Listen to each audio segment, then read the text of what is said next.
When we think of volcanoes, it is difficult not to instantly think about supervolcanoes. The very idea that a supervolcano could erupt in our lifetime is not something anyone hopes to ever have to witness. Super eruptions are among the most catastrophic events in Earth's history, venting tremendous amounts of magma almost instantaneously. They can impact global climate to the point of tipping the Earth into a volcanic winter, which is a dark and abnormally cold period that could result in widespread famine and even a global population disruption. According to Michael from the Council of Time, there are currently 19,000 separate volcanoes under close watch right now by governments from around the world. I have goosebumps, people! But as you are about to learn, these 19,000 volcanoes are not even the main volcano they are the most concerned about.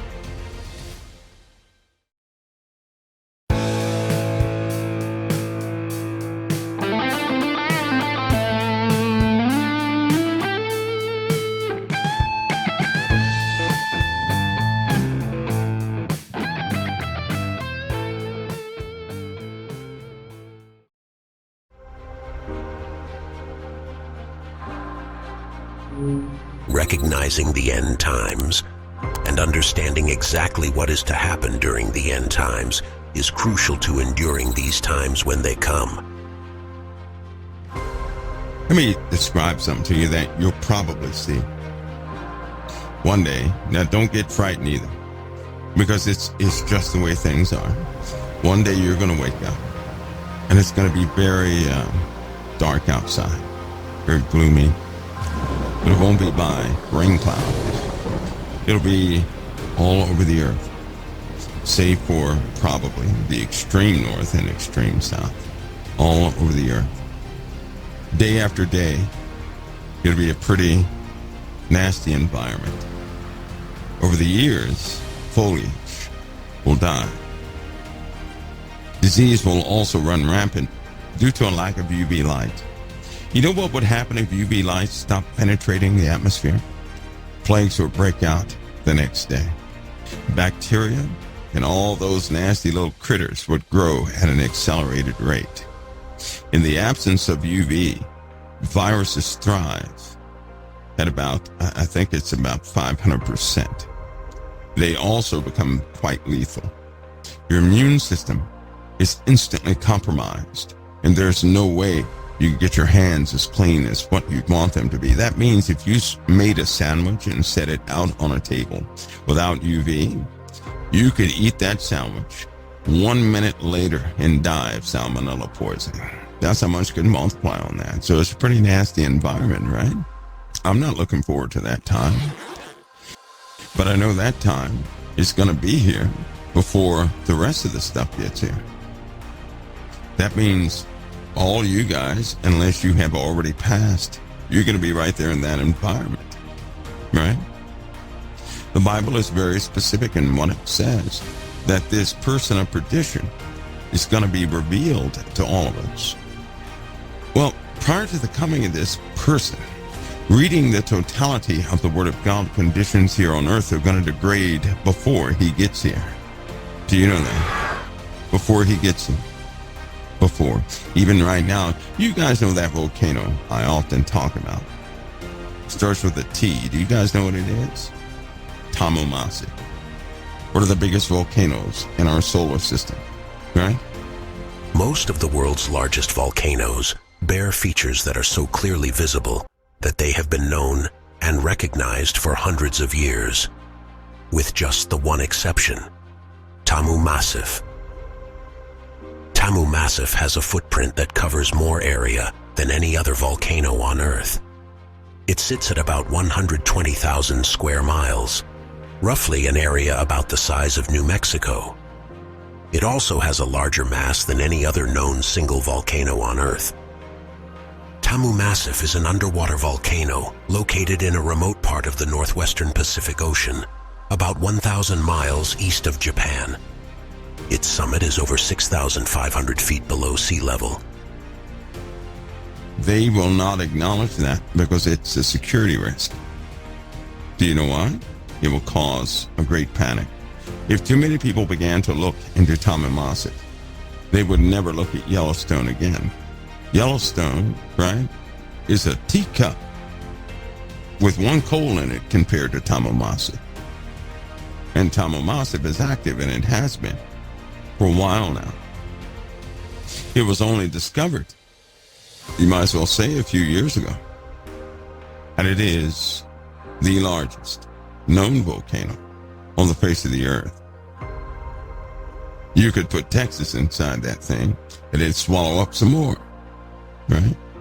The bad part is, they know for a fact, especially with recent surveys, that there are some other monsters in the ocean.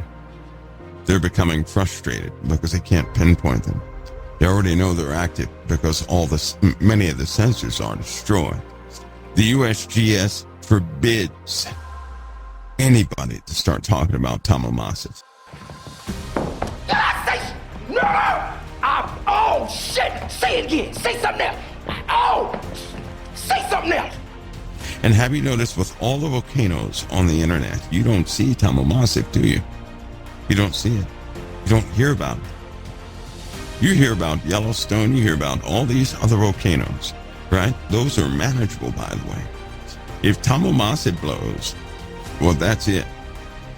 That's a global killer. That's what that is. That's it. That's all she wrote.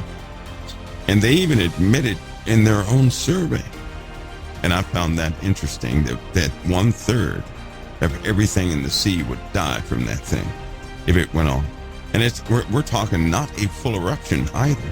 We're not talking about some full eruption. It's so large, right, that if it were to begin to erupt even a small one, there would be global catastrophe. Aircraft can't fly in a Nash environment, and that environment is coming. This one also, because it's in the sea, is full of iron. I mean, full of iron. So you know what that means? It will eject iron into the upper atmospheres. And from that day, from the day it erupts, till about, I'd say about 8 years later, it's going to start, we'll have trickles of iron dust floating to the surface of the earth. That will be bad, right? That will taint everything we ever knew. Then the entire ocean would turn to blood. Or the blood of a dead man. That means crusty, right? Coagulated stuff, bad stuff. That's what it would turn into. And all this before some of the greater things happen. The greater things from the heavens, who can withstand that? Nobody can withstand that. Also in the Bible, it tells you, right? It tells all of us, especially in Revelation and other places, that the sky is going to be covered with thick smoke. Thick smoke. Right? Isn't that something? Out of the pit, smoke blacken the air. Isn't that something? Out of the pit. So we know what's about to happen. We're getting hints of it more and more every single day. The USGS also, and they know it, and NOAA too, they have held back the trending on volcanic eruptions. Do you guys know there's been just an insane increase with the eruptions? With all the data that was available in 2021 from the USGS and NOAA, right? It's not available now. Don't think you're going to get your hands on it now. You can actually pull that data, right? You can plug that into an Excel sheet and see what the trend is for the eruptions. You can plot that data. It doesn't look good. The earthquakes, same thing. We have had increase after increase after increase. And you know what it means? It means it's not backing off. That's what it means. It looks like a sine wave, right? It's tilted up at least 28 degrees. So that trend line is going up and up and up. We also notice something else. Not only is it going up in this steady fashion, but it's curving upward. And it's been doing that for the last 5 years. Meaning that it's not just trending upward, but it's exponentially climbing.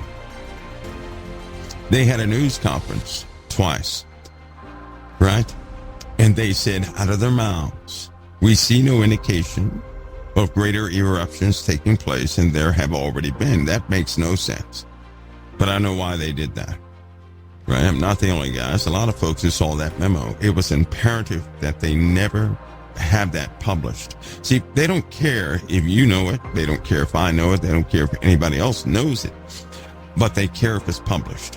When you publish something, given today's environment, when you publish something, right, you put your stamp of approval on it. So it's okay for people to know it, but they can't publish it. Remember that pattern, because that pattern works. That means if you're looking for a real truth, don't expect to see it published, right? Because if it's published, then those who don't believe or have faith or can see like you see, they're going to start believing it. They will talk about it, though, but they will not allow it to be published. Isn't that something? One of the biggest volcanoes in our solar system is right here on Earth, but that's just one they know about, right? I'm going to say it again. There are indications of a system that's 3 times larger than Tamu Massif. It's right here on the Earth underneath the water. They're very difficult to get through. Normally, as one guy put it, who's very wise, by the way, he said, by the time we find out what's going to kill us from underneath the oceans, it'll be too late. We're going to find out by way of ash, and by that time we won't have, we won't have that wherewithal to go down there and stop it. Point being, ladies and gentlemen, that the Earth is active more now than ever before. That's why Tamu Massif is about to become one big conversation that's going to scare a lot of people. And believe it or not, there are people in high places that are somewhat frightened, right? They're setting up contingencies for their own people. So when it comes to timing, we need not worry about that. In all sincereness, you shouldn't take the end times. You shouldn't take end times events to get us to be a little more sincere. There are weather patterns and conditions that will not play with any of us. And our window of opportunity is now, not in the future. It is now. It's right now. Do you know there are 2 die-offs that happen before the beast comes? And we're talking about horrific die-offs by horrific conditions. Keep the number 18 in a notebook somewhere. That's going to prove to be a very telling time. This has been the Confidential Report. For even more stories like this one, make sure to subscribe to our channel today. And please show your support by clicking the like button on this video. For even more stories and news you deserve to know the truth about, follow us on Facebook and Twitter. Thank you for watching the Confidential Report.